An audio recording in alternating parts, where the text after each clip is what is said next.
reported today in The Verge. Snopes is raising funds ahead of 2020 avalanche of misinformation.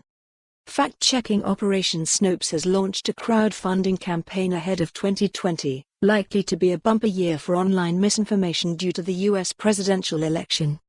Snopes launched in 1994 and has funded its work through advertising and the occasional partnership. But the company says demands on its services are greater than ever, and attempts to work with social media giants have failed.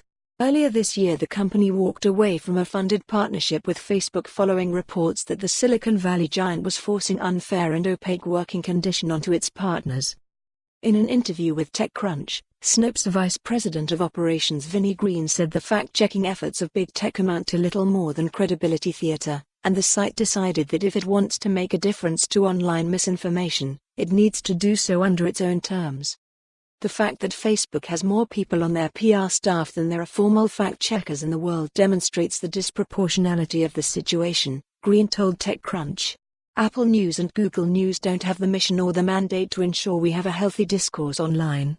Someone has to step up who has an interest in making sure the content flowing through the pipes is credible and reliable, so we're stepping up. But our only access to capital and reach is what we grow ourselves. Supporters can fund the site through a number of paid tiers.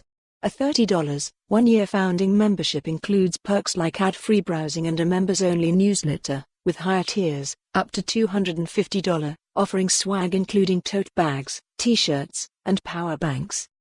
As well as funding Snopes' 10 full-time staff, the company wants to use the new funds to create fact-checking tools and initiatives. It wants to conduct more original investigations like a traditional newsroom, create a browser extension that lets users quickly check stories, and launch its own news aggregator, which is due to appear in spring next year. 2020 is going to be bonkers in terms of debunking this information, but the business model isn't going to get better, Green told TechCrunch.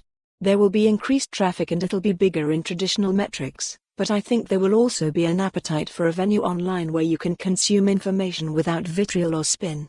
For more on this story, visit the news article link.